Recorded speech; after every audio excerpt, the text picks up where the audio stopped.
একুল মালি মালি, মানুষ বলে আমার সম্পদ, মানুষ বলে আমার টাকা, মানুষ বলে আমার সম্পদ, মানুষ বলে আমার টাকা। ফাইনা মালাহু মিন সালাফ, নিশ্চয়ই মানুষের টাকা তিন ভাগে বিভক্ত, নিশ্চয়ই মানুষের টাকা তিন ভাগে বিভক্ত। মা কালা ফাফনা, যা খেলো তা নষ্ট হলো, যা খেলো তা নষ্ট হলো। আসার পর থেকে তো খাদ্য ব্যতীত যা খেয়েছেন সবই পায়খানা। অত খাচ্ছেন কেন? আলিয়াদুলিয়া খায়রু মিনাদি সোফলা, দেওয়া হাত ভালো নেওয়া হাতের চেয়ে। যা নিয়ে এসেছেন জান বাঁচার মতো খাবেন, বাকি দান করে দিবেন, বাকি কিছু বই পুস্তক নিয়ে যাবেন। সারাদিন টোটো করে ঘুরছেন আর এদিক ওদিক খেয়ে বেড়াচ্ছেন, এটা কোনো শিষ্টাচার হলো? রাসূল সাল্লাল্লাহু আলাইহি সাল্লাম বলেন, মা কালা ফাফনা, যা খেলো তা নষ্ট করলো। ও মালাবে সাফাবলা, যা পরলো তা পুরাতন করলো।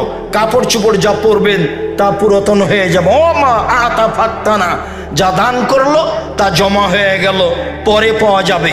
যা দান করলো তা জমা হয়ে যাবে, পরে পাওয়া যাবে। এই যে মানুষের সম্পদ তিন ভাগে বিভক্ত। ওমা সেবা দালেকা, এ ব্যতীত যা টাকা পয়সা থাকবে তাই বলেন নাস, তা মানুষে ভাগ করে নিবে, তা আপনার নয়। ছেলেরা মামলা করে ভাগ করে নিবে, মারামারি করে ভাগ করে নিবে। আমার দুই চোখের নিজের দেখা, আমাদের গ্রামে বাপ মরার পরে জমি জায়গা ভাগ করলো, ভাগ করতে করতে ঢেঁকিটা কেটে ভাগ করে নিয়েছে। আল্লাহর নবী বলছেন মানুষের সম্পদ তিন ভাগে বিভক্ত। এই ছেলেরা, বারান্দা দাঁড়িয়ে আছো তোমরা না অন্য কেউ? দেখো তো বড় ছেলেরা কোথায়? ঘরের ভিতর কেউ আছে নাকি? তোমরা কি করছো? বারান্দায় কেউ থাকতে পাবে না, ঘরে কেউ থাকতে পাবে না। সম্মানিত দিনী ভাই বোন, রাসূল সাল্লাল্লাহু আলাইহি সাল্লাম বলেন, পৃথিবীর মানুষ শুনে রেখো, মানুষের সম্পদ তিন ভাগে বিভক্ত। এক, যা খেলো তা নষ্ট হলো, তা হলো পায়খানা। দুই, যা পরলো তা পুরাতন হলো, তা ছিঁড়ে শেষ হলো, তা কাপড় চোপড়। তিন, অমাতা ফাক্তানা, যা দিল তা আল্লাহর রাস্তায় জমা হয়ে গেল, পরকালে পাওয়া যাবে, বিনিময় অনেক বড়। রাসূল সাল্লাল্লাহু আলাইহি সাল্লাম শেষে বললেন, অমা সেওয়া দালেকা, এ ব্যতীত যা অর্থ সম্পদ থেকে গেল তা মানুষের কাছে চলে যাবে, মানুষ তা ভাগ করে নিবে। প্রয়োজনে মারামারি করে, প্রয়োজনে মামলা করে। জমি জায়গা নিয়ে মানুষের মামলা হয়েছে, অর্থ সম্পদ নিয়ে মানুষ মামলা করে। দুই ভাই দুই দিকে কাঠগড়ায় দাঁড়িয়ে আছে, পৈতৃক সম্পত্তির ভাগ নিয়ে গন্ডগোল হয়েছে, তাই এক ভাই আর এক ভাইকে মেনে নেয় না। সম্মানিত দিনী ভাই বোন, এটাই হচ্ছে অর্থ সম্পদের ফলাফল। আবু হুরায়রা রাদিয়াল্লাহু তাআলা আনহু বলেন, রাসূল সাল্লাল্লাহু আলাইহি সাল্লাম একদা বললেন, মান মা মিনকুম আই ইহুব্বু ইনদাহু মালা ওয়ারিসিহি মিন মালিহি, তোমাদের মধ্যে কে আছে এমন যে উত্তরাধিকার সূত্রে যে সম্পত্তি আছে, যে সম্পদ আছে, সেইটাকে ভালোবাসে নিজের সম্পদের চেয়ে? বলো তো সঙ্গী সাথী, তোমাদের কে এমন আছে যে উত্তরাধিকার সূত্রে যে সম্পত্তি পাওয়া যাবে, সম্পদ পাওয়া যাবে, সেইটাকে ভালোবাসে নিজের সম্পদের চেয়ে? সাহাবীগণ বললেন, মা মিন্না আহাদুন, আমার মধ্যে কেউ নেই, আমরা কেউ উত্তরাধিকারী সম্পদকে প্রাধান্য দিই না নিজের সম্পদের চেয়ে। আমরা এটাই মনে করি নিজের সম্পদই সবচেয়ে উত্তম, নিজের সম্পদই সবচেয়ে ভালো, আমরা নিজের সম্পদকেই প্রাধান্য দিয়ে থাকি। রাসূল সাল্লাল্লাহু আলাইহি সাল্লাম বললেন, শোনো, নিজের সম্পদ মা কাদ্দামা, যেটা দান করে দিয়েছে সেটাই হলো নিজের সম্পদ। আর উত্তরাধিকারী সম্পদ যেটা ছেড়ে দিয়েছে, যেটা রেখে যাবে, সেইটা উত্তরাধিকারী সূত্রে মানুষে ভাগ করে নেবে, এটা তোমার নয়। মানুষ বুঝতে ভুল করেছে, যেটা ছেলে মেয়ে ভাগ করে নেবে সেটাকেই ভালোবাসলো, যেটা তার নিজস্ব সম্পদ সেটাকে ভালোবাসলো না। সম্মানিত দিনী ভাই বোন, হয়তোবা আপনাকে আমি সঠিকভাবে বিষয়গুলি স্পষ্ট করে বুঝাতে পারছি না। রাসূল সাল্লাল্লাহু আলাইহি সাল্লাম যা বলেছেন আপনার কাছে স্পষ্ট করতে পারলেই তা ভালো ছিল। আবু হুরায়রা রাদিয়াল্লাহু তাআলা আনহু বলেন, একজন লোক আল্লাহর নবীর কাছে এসে বলছেন, আল্লাহর নবী, মাতা আবি, আমার পিতা মারা গেছেন, ও তারাকা মালান, অর্থ সম্পদ ছেড়ে গেছেন, ওলাম ইউসিনি, আমাকে কোনো উপদেশ দিয়ে যাননি, ওসিয়ত করেননি। হাল ইউকাফির আনহু সায়াতিহি আন আতাসাদ্দাকা আনহু, আমি যদি আমার পিতার জন্য দান করি তাহলে আমার পিতার পাপ ক্ষমা হবে কি? আমার পিতা টাকা পয়সা ছেড়ে গেছেন, কোনো ওসিয়ত করে যাননি, আমি যদি আমার পিতার জন্য দান করি তাহলে তার পাপ মিটে যাবে কি? আল্লাহর নবী বললেন, নাম, হ্যাঁ, তার পাপ মিটে যাবে। হাদিস বুখারী মুসলিম। তখন আল্লাহর নবী বললেন না যে ছোট পাপ মিটে যাবে, বড় পাপ মিটে যাবে না, এই কথা তিনি বললেন না। তিনি বললেন, যা, তাতে প্রত্যেক ছেলে মেয়ের উচিত তার বাপের জন্য, তার মায়ের জন্য, তার দাদা দাদির জন্য, নানা নানির জন্য দান করা, যাতে করে যারা মরে গেছে তাদের পাপ মিটে যায়। মরা মানুষের পাপ মিটে যাবে দান করলে। সম্মানিত দিনী ভাই বোন, হজ করলে মরা মানুষের পাপ মিটে যায় না, নিজের হয়। সালাত আদায় করলে মরা মানুষের পাপ মিটে যায় না, নিজের হয়। তাসবিহ তাহলিল করলে, কোরআন তেলাওয়াত করলে মরা মানুষের পাপ মিটে যায় না, নিজের হয়। সিয়াম ভিন্ন ধরনের ইবাদত, রোজা থাকলে নিজের হয়, আর একজনের পাপ মিটে যায় না। অত্র বুখারী মুসলিমের হাদিসে বোঝা যায়, মানুষ যদি পিতা মাতার নামে দান করে তাহলে তার যে বড় পাপ ছিল, ছোট পাপ ছিল, সব মিটে যাবে। হাদিস বুখারী মুসলিম। সম্মানিত দিনী ভাই বোন, যারা অবগত হবেন তাদেরকে আমি অনুরোধ করে বলছি, আপনারা ছেলে মেয়ে হিসেবে হুঁশিয়ার, সচেতন, সজাগ ছেলে মেয়ে হওয়ার চেষ্টা করেন। বাপের যে কোনো মূল্যে উপকার করতে হবে, মায়ের যে কোনো মূল্যে উপকার করতে হবে, দাদা দাদির যে কোনো মূল্যে উপকার করতে হবে। তাদের অর্থ সম্পদ ভোগ করছি, তাদের জমি জায়গায় বাড়ি ঘর করে বসবাস করছি, সহজ পথ, তাদের নামে দান করলে তাদের কবরের শাস্তি মিটে যাবে, পাপ মিটে যাবে। এই কথা মুহাম্মদ সাল্লাল্লাহু আলাইহি সাল্লাম বলেন। আবু হুরায়রা, আয়েশা রাদিয়াল্লাহু তাআলা আনহা বলেন, একজন লোক এসে বলল, আল্লাহর নবী, কাদ উফতিলাতা তুম্মি, আমার মা হঠাৎ মারা গেছেন, লাউ তাকাল্লামাত তাসাদ্দাকাত, আমার মা কথা বলতে পারলে দান করতেন। আফা উসাদ্দাকু আনহা ওয়ালাহা সাওয়াব, আমি আমার মায়ের নামে কি দান করব, তার কি নেকি হবে? আল্লাহ রাসূল বললেন, নাম, হ্যাঁ, তুমি তোমার মায়ের নামে দান করো, তার নেকি হবে। এটাও বুখারী মুসলিমের হাদিস। আগেরটা ছিল পিতার ব্যাপারে, এটা ছিল মায়ের ব্যাপারে।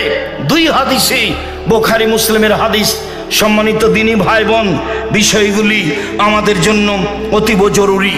উকবা ইবনে আমির রাদিয়াল্লাহু তাআলা আনহু বলেন, রাসূল সাল্লাল্লাহু আলাইহি সাল্লাম বলেছেন, কুল্লু ইমরিন ইয়াকুনু ফি জিল্লি সাদাকাতিহি ইয়াউমাল কিয়ামা হাত্তা ইউযাবানান নাস। অবাক হতে হয় এই হাদিসের অনুবাদ শুনলে, অবাক হতে হয় এই হাদিসের অনুবাদ শুনলে। আল্লাহর নবী বলেন, পৃথিবীর মানুষ শুনে রেখো, বিচারের মাঠে যখন মানুষের মাথার উপরে 1 মাইল উপরে সূর্য হবে, মানুষ যেদিন ঘামের মধ্যে থাকবে, কারো ঘাম হবে টাকনু পর্যন্ত, কারো ঘাম হবে হাঁটু পর্যন্ত, কারো ঘাম হবে কোমর পর্যন্ত, কারো ঘাম হবে নাক পর্যন্ত। ওই সময়ে মানুষ নিজের দানের ছায়াতলে থাকবে। যতক্ষণ পর্যন্ত বিচার শেষ না হচ্ছে ততক্ষণ পর্যন্ত নিজ দানের ছায়াতলে থাকবে, এ কথা মুহাম্মদ সাল্লাল্লাহু আলাইহি সাল্লাম বলেন। উকবা ইবনে আমির রাদিয়াল্লাহু তাআলা আনহু বলেন, রাসূল সাল্লাল্লাহু আলাইহি সাল্লাম বলেছেন, ইন্নাস সাদকাতা তুদফু আন আহলিহা হারাল কবুরে, নিশ্চয় দান কবরবাসীর শাস্তিকে মিটিয়ে দেয়, বন্ধ করে দেয়। অত্র হাদিস প্রমাণ করে যে আপনি যদি আপনার পিতামাতার নামে দান করেন, দাদা দাদির নামে দান করেন, তাহলে আপনার পিতামাতার দাদা দাদির কবরের শাস্তি বন্ধ হয়ে যাবে। এ কথাই মুহাম্মদ সাল্লাল্লাহু আলাইহি সাল্লাম বলেন। ইবাদতের জগতে সবচেয়ে শক্তিশালী, ক্ষমতাধর, পাওয়ারফুল ইবাদত হলো দান। দানের চেয়ে পৃথিবীতে শক্তিশালী, পাওয়ারফুল, ক্ষমতাধর কোনো ইবাদত নেই। সম্মানিত দিনী ভাই বোন, কি দিয়ে আপনাকে আমি বুঝাই? আল্লাহর নবী বলছেন as-সাদকাত বুরহান, দান হলো দলিল। বিচারের মাঠে আপনি বলবেন আমি জান্নাত পাবো। আল্লাহ যদি বলেন, ফেরেশতা যদি বলেন কেন, কিভাবে, তখন আপনি বলবেন আমার প্রমাণ রয়েছে। যেমন বলেন এই জমি আমার, দলিল আছে আমার, এই বাড়ি আমার, দলিল আছে আমার। বিচারের মাঠে আপনি বলবেন জান্নাত পাবো আমি, তার দলিল আমার কাছে আছে। আল্লাহ তাআলা বলেছেন পৃথিবীর মানুষ, আমি জান্নাত বিক্রি করে দিয়েছি তোমাদের জানের বিনিময়ে, তোমাদের মালের বিনিময়ে। অর্থ সম্পদ আল্লাহর পথে দান করো, বিনিময়ে আমি তোমাদের জান্নাত দিয়ে দিয়েছি। সম্মানিত দিনী ভাই বোন, অত্র হাদিসের শেষ অংশে বলেন আল্লাহর নবী ইন্নামাল মুমিন ইয়াকুনু ফি জিল্লি সাদাকাতিহি ইয়াউমাল কিয়ামা, সেদিন মানুষ তার দানের ছায়াতলে থাকবে। যে হাদিসে 7 শ্রেণীর মানুষ দানের ছায়াতলে, বিশেষ ছায়াতলে থাকবে, সেই হাদিসে শেষে বলা হয়েছে ও রাজুলুন তাসাদ্দাকা বিসাদাকাতিন, একটা লোক দান করলো, গোপনে দান করলো, হাত্তা তাল লা তালামু শিমালুহু মা তুনফিকু ইয়ামিনুহু, বাম হাত জানতে পারলো না ডান হাত কি দান করলো। যদিও প্রকাশ্যে দান করা যায়, গোপনে দান করা তুলনামূলক ভালো, প্রকাশ্যে দান করা যায় সবাই জানে। আল্লাহ বলেছেন গোপনে দান করে যে, প্রকাশ্যে দান করে যে। যেদিন আল্লাহর নবী তাবুকের যুদ্ধে যাবেন, সেদিন আমভাবে ঘোষণা দিলেন রাস্তা অনেক লম্বা, দিন খুব কঠিন, মানুষের শস্য খেজুর পেকে এসেছে, মানুষের বাড়িতে টাকা পয়সা নেই, কে কি দান করতে পারো, খোলা মাঠে ঘোষণা। তখন উমর রাদিয়াল্লাহু তাআলা আনহু বললেন আল্লাহর নবী অর্থ সম্পদের অর্ধেক দিলাম। তখন আল্লাহর নবী বললেন আবু বকর সিদ্দিক আপনি কি করবেন? আবু বকর সিদ্দিক বললেন আপনাকে আর আল্লাহকে বাড়িতে রেখে যা আছে সবই দান করে দিলাম। সেই দিন উমর বলেছিলেন আজকে ভেবেছিলাম আবু বকর সিদ্দিককে নেকিতে পরাজয় করব, আজ যখন আবু বকর সিদ্দিককে নেকিতে পরাজয় করতে পারিনি, আমি উমর জিন্দেগিতে আর কোনোদিন কখনো অন্তত আবু বকর সিদ্দিক রাদিয়াল্লাহু তাআলাকে নেকিতে পরাজয় করতে পারবো না। রাসূল সাল্লাল্লাহু আলাইহি ওয়াসাল্লাম বললেন উসমান তুমি কি করবে? তখন উসমান বললেন আল্লাহর নবী যত মানুষ তাবুকের যুদ্ধে যাবে সমস্ত মানুষের অর্ধেকের যাতায়াত খরচ, খাওয়া খরচ আমি দিলাম। সেদিন মানুষ ছিল 30,000, 15,000 মানুষকে তিনি 15,000 উট দিয়েছিলেন, 3 মাসের যাতায়াত খরচ, খাওয়া খরচ দিয়েছিলেন। এখন যদি কোনো সরকার, চলমান সরকারকে বলা হয় যে 15,000 মানুষকে 3 দিন খেতে দিতে হবে, হিমশিম খেয়ে যাবে। সেই দিন উসমান রাদিয়াল্লাহু তাআলা বলেছিলেন 3 মাসের যাতায়াত খরচ, খাওয়া খরচ দিলাম, 15,000 মানুষের 15,000 উট দিয়ে দিলাম। একটা উটের দাম যদি 2 লক্ষ টাকা হয় তাহলে 15,000 উটের দাম কত হয়? তার নাম উসমান গনি। খোলা মাঠে যখন দানের ঘোষণা করলেন তখন উসমান গনি এই কথাই বলেছিলেন। আল্লাহর নবী যখন বললেন দেখো এই মসজিদ একটা তৈরি করতে হবে, জমি কেনার টাকা কে দিতে পারে, বিনিময়ে জান্নাত হবে, উসমান বলেছিলেন আল্লাহর নবী জমি আমি কিনে দিলাম। যেদিন আল্লাহর নবী বলেছিলেন এই মসজিদের সামনে পুকুর আছে, ইদারা কূপ রয়েছে, কে এটা কিনে দিতে পারে, মুসলমানের পানির জন্য, তার জন্য জান্নাত রয়েছে, উসমান রাদিয়াল্লাহু তাআলা বলেছিলেন আমি এই কূপের, এই কুয়ার ইদারার মূল্য দিয়ে দিলাম। এমনি হচ্ছেন দান করা ব্যক্তি উসমান রাদিয়াল্লাহু তাআলা আনহু। সম্মানিত দিনী ভাই বোন, কিছুক্ষণ আগে বাদশাহ আব্দুল আজিজের যে কথা আমরা শুনতে পাচ্ছিলাম, চলেন দান একটা ভিন্ন ধরনের ইবাদত, ধারাবাহিক হাদিস আমরা আপনার সামনে পেশ করি। আবু হুরায়রা রাদিয়াল্লাহু তাআলা আনহু বলেন রাসূল সাল্লাল্লাহু আলাইহি ওয়াসাল্লাম বলেছেন ইন্নাস সাদকাতা তুতুল খাতিয়াতা কামা ইতফুল মাউন নারা, নিশ্চয় দান মানুষের পাপকে মিটিয়ে দেয় যেমন ভাবে পানি আগুনকে নিভিয়ে দেয়। নিশ্চয় দান এত ক্ষমতাধর, শক্তিশালী, পাওয়ারফুল ইবাদত, মানুষের পাপকে মিটিয়ে দেয় যেমন ভাবে পানি আগুনকে নিভিয়ে দেয়। এ কথাই মুহাম্মদ সাল্লাল্লাহু আলাইহি ওয়াসাল্লাম বলেন। আনাস রাদিয়াল্লাহু তাআলা আনহু বলেন রাসূল সাল্লাল্লাহু আলাইহি সাল্লাম বলেছেন ইন্না সাদকাতা সিররে তুতফি গাযাবার রাব্বে, গোপন দান আল্লাহর রাগকে মিটিয়ে দেয়। আমার আপনার পাপের কারণে আল্লাহ অসন্তুষ্ট হয়ে আছেন, এক সময়ে যখন আমি আল্লাহর রাস্তায় দান করে দিলাম তখন আল্লাহর রাগ মিটে গেল, আমি সহজে জান্নাত যেতে পারবো। দান ভিন্ন ধরনের ইবাদত। সম্মানিত দিনী ভাই বোন, আমাদেরকে দান করতেই হবে। মহিলাদের ব্যাপারে রাসূল সাল্লাল্লাহু আলাইহি ওয়াসাল্লাম ভিন্নভাবে বললেন। তারপরে আমরা আর একটু বুঝি। আদি ইবনে সাবিত রাদিয়াল্লাহু তাআলা আনহু বলেন, রাসূল সাল্লাল্লাহু আলাইহি সাল্লাম একদা বললেন, মা মিনকুম মিন আদিন ইল্লা সায়ুকাল্লিমুহুল্লাহু তাআলা ইয়াউমাল কিয়ামা। প্রত্যেক ব্যক্তিকে বিচারের মাঠে আল্লাহর সামনে মুখামুখি কথা বলতে হবে। লাইসা বাইনাহু বাইনাহু তারজুমান, দুইজনের মাঝে কোনো দোভাষী থাকবে না। আপনি যা বলবেন আল্লাহ তা বুঝবেন, আল্লাহ যা বলবেন আপনি তা বুঝবেন। ওয়ালা হাজবুন ইয়াহজাবুহু, কোনো অন্তরালো থাকবে না, সামনাসামনি কথা হবে, উভয়ের ভাষা বুঝতে পারবে। ফা ইয়ানজুর আয়মানা মিনহু, ওই সময় লোকটি ডান দিকে লক্ষ্য করবে। ফায়ারা মা কাদ্দামা মিন আমালিহি, ডান দিকে লক্ষ্য করলে জীবনের সব কর্ম দেখতে পাবে, ভালো মন্দ। সুম্মা ইয়ানজুর আসমা মিনহু, তারপর লোকটি বাম দিকে লক্ষ্য করবে। ফায়ারা মা কাদ্দামা মিন আমালিহি, নিচের জীবনের সব কিছু কর্ম দেখতে পাবে। যা দেখলো ডানে তা দেখবে বামে, যা দেখলো ডানে তা দেখবে বামে। সুম্মা ইয়ানজুর বাইনা ইয়াদাইহি ফালইয়ারান নার তিলকা ওয়াজহিহি, এবার সামনের দিকে লক্ষ্য করবে, লক্ষ্য করলেই দেখবে জাহান্নাম, লক্ষ্য করলেই দেখবে জাহান্নাম। তখন আল্লাহর নবী বললেন, পৃথিবীর মানুষ ফাত্তাকুন নারা ওয়ালাউ বিশিক্কি তামারাতিন, পৃথিবীর মানুষ তোমরা জাহান্নাম থেকে বাঁচো দান করে, তোমরা জাহান্নাম থেকে বাঁচো দান করে, তোমরা জাহান্নাম থেকে বাঁচো দান করে। কম থেকে কম, কম থেকে কম, বেশি থেকে বেশি, কম থেকে কম। খেজুরের বীজের ওপরে যে সাদা ছালটা থাকে একেবারেই চিকন, এই পরিমাণ হলেও দান করে জাহান্নাম থেকে বাঁচো। হাদিস বুখারী মুসলিম। কি দিয়ে আপনাকে আমি বুঝাই, দানই হচ্ছে জাহান্নাম থেকে বাঁচার ভিন্ন ধরনের মাধ্যম, একেবারেই নগদ মাধ্যম। বললেন ডান দিকে দেখলো কর্ম দেখলো, বাম দিকে দেখলো কর্ম দেখলো, সামনের দিকে দেখলো জাহান্নাম দেখলো।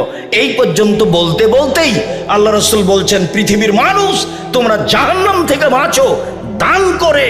খেজুরের বীজের ওপরে যেই একেবারে চিকন ছালটা রয়েছে এইটা সমপরিমাণ হলেও, যার কারণে আমি ছাত্র শিক্ষক কর্মচারী সবাকেই বলি, জুমার দিন যখন সামনে দিয়ে কয়টাটা যায় তখন 5 টাকা হোক 2 টাকা হোক 1 টাকা একটা কয়েন হোক, ও যেন সামনে দিয়ে ফিরে না যায়।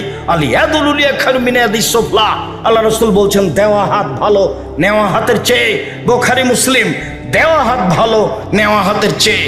কয়টাটা সামনে দিয়ে খালি পার হয়ে যাবে এমনটা যেন হয় না কারো। এই ব্যাপারে তিনি ঘোষণা দিলেন রাসূল সাল্লাল্লাহু আলাইহি সাল্লাম জনগণের সামনে। সম্মানিত দিনী ভাই বোন, আবু সাঈদ খুদরি রাদিয়াল্লাহু তাআলা আনহু বলেন, একদা আল্লাহর নবী ঈদের মাঠে গেলেন। ঘটনা ঈদুল আজহা না ঈদুল ফিতর এমনটা কিছু হবে। মানুষের সামনে সালাত আদায় করার পরে এবার তিনি মহিলাদের সামনে গেলেন। মহিলাদের সামনে গিয়ে বলছেন, ইয়া মাশারান নিসা তাসাদ্দাকনা ফাইন্নী উরিতুকুন্না আকসারা আহলিন নারে, হে মহিলারা তোমরা দান করো, আমি তোমাদের অধিক অংশই দেখছি জাহান্নামে। জাহান্নাম বলতে নারী আর নারী, জাহান্নাম বলতে নারী আর নারী, জাহান্নাম বলতে নারী আর নারী, জাহান্নাম বলতে নারীকেই বুঝায়। অতএব তোমরা দান করে জাহান্নাম থেকে বাঁচো। এই কথা বলতে বলতে অন্য বর্ণনায় বলছেন, অমিন হলিয়ে কুন্না, যদি হাতে টাকা না থাকে তাহলে গলায় কানে হাতে যা কিছু গয়না আছে, যা কিছু কানের দুলবালা আছে, তাবিজ আছে, যা কিছু আছে সব দান করে দাও জাহান্নাম থেকে বাঁচার জন্য। এই কথা মুহাম্মদ সাল্লাল্লাহু আলাইহি সাল্লাম বললেন মহিলাদের সামনে বক্তব্য দিতে গিয়ে। সম্মানিত দিনী ভাই বোন, আমি বক্তব্যের এক পর্যায়ে এসে বলছি, আমরা জামিয়া সালাফিয়া পরিচয় আপনাদের সামনে সব সময় দিয়ে থাকি। এই ভিত্তিতেই আজকে আপনাদের দান করতে বলবো ইনশাআল্লাহ। মনে রাখতে হবে, শিরক মুক্ত প্রতিষ্ঠান জামিয়া সালাফিয়া, বিদাত মুক্ত প্রতিষ্ঠান জামিয়া সালাফিয়া, দল মুক্ত প্রতিষ্ঠান জামিয়া সালাফিয়া, সংগঠন মুক্ত প্রতিষ্ঠান জামিয়া সালাফিয়া, হিংসা মুক্ত প্রতিষ্ঠান জামিয়া সালাফিয়া। শিক্ষা অঙ্গনে, শিক্ষা মানে আয়াতনে দেশের সবচেয়ে বড় প্রতিষ্ঠান জামিয়া সালাফিয়া। আলহামদুলিল্লাহ, যা আপনারা দেখছেন এটার এরিয়াই সবচেয়ে বড়। সাথে সাথে গত বছর যে বলেছিলাম যে 1 স্কয়ার ফিট সমান 5,000 টাকা দিতে হবে এই মসজিদ তৈরিতে। যা দিয়েছিলেন তাতে কাজ চলছে। কি দিয়েছেন ভালো মনে আছে? তাতে পাইলিংয়ে খরচ আছে প্রায় 2 কোটি যেটুকু হয়েছে। তাতে মেঝে ঢালাই এবং পিলারে খরচ আছে প্রায় 2 কোটি। কাজেই এবারও 1 স্কয়ার ফুট সমান 5,000, 3 স্কয়ার ফুট সমান 15,000। এমনিতেই যারা 2,000, 5,000, 50,000, 1 লাখ, 5 লাখ দান করবেন, করেন, অবশ্যই করবেন, এটাই ঠিক। এই বৈঠকি দানে সকল দিনী ভাই বোনকে আমি অংশগ্রহণ করার জন্য অনুরোধ জানাচ্ছি। এইদিকে 1 স্কয়ার ফিট সমান 5,000 টাকা মর্মে যারা খাতা কলম নিয়ে বসে আছে তাদের কাছে আপনারা লিখিয়ে দিবেন। আমি আব্দুর রাজ্জাক বিন ইউসুফ নগদ বৈঠকি দানে সবাইকে অংশগ্রহণ করতে বলি এই মর্মে যে আপনি দিলে ওইটুকু পূর্ণ করে দেবেন আল্লাহ, তার চেয়ে বেশি করে না দিলে ক্ষতি হয়ে যাবে মর্মে আমাদের ছেলেদেরকে আপনাদের সামনে যেতে বলছি, আমাদের মেয়েদেরকে আপনাদের সামনে যেতে বলছি। আমার দিনী ভাইয়েরা, আমার দিনী বোনেরা বৈঠকি দানে অবশ্যই অংশগ্রহণ করবেন। কেউ এদিক ওদিক পয়সা অপচয় নষ্ট করবেন না। 5 টাকা হোক, 50 টাকা হোক, 5,000 টাকা হোক, আমি আপনাদের সাথে রয়েছি। বৈঠকি দানে অংশগ্রহণ করছি। স্টেজে যারা আছি সবাই অংশগ্রহণ করব। 5 টাকা হোক, 50 টাকা হোক, 5,000 টাকা হোক। যারা আমার সামনে আছেন, ছেলেরা আপনাদের পাশ দিয়ে আসছে, কেউ খালি হাতে ফিরাবেন না, সেটা কম হোক আর বেশি হোক। এই মুহূর্তে যদি কারো কাছে না থাকে তাহলে কারো কাছ থেকে 10 টাকা নিয়ে অবশ্যই এই ছেলেদের হাতে দিবেন। সম্মানিত দিনী ভাই বোন, আমার বোনদের বলছি, মেয়েরা আপনাদের সামনে যাচ্ছে, অবশ্যই তাদের সামনে আপনি দানের হাত প্রশস্ত করবেন। যারা মসজিদ নির্মাণে লিখাতে চান তারা 1 স্কয়ার ফিট সমান টাকা লিখিয়ে দিবেন। আর এমনিতেই দানের ব্যাপারে যেসব বিকাশ নাম্বার, অ্যাকাউন্ট নাম্বার উল্লেখ আছে, আশেপাশে সে অ্যাকাউন্ট নাম্বার উল্লেখ আছে। জাযাকুমুল্লাহ খায়ের। এক ভাই 50,000 টাকা দিলেন, আরো 1 লাখ টাকা দিবেন, আমি চিনি না তাকে। জাযাহুল্লাহ খায়ের, বারাকুমুল্লাহ। সম্মানিত দিনী ভাই বোন, আমি আপনাদেরকে দানের হাত প্রশস্ত করার জন্য আন্তরিকভাবে অনুরোধ জানাচ্ছি। যে যেখানে আছেন, আমি সাধারণ মানুষ, আপনাদের জন্য দোয়া করি। আল্লাহুম্মা সাল্লি আলাইহি, আল্লাহুম্মা বারিক আলাইহি, বারাকাল্লাহু ফি আহলিকা ওয়া মালিকা।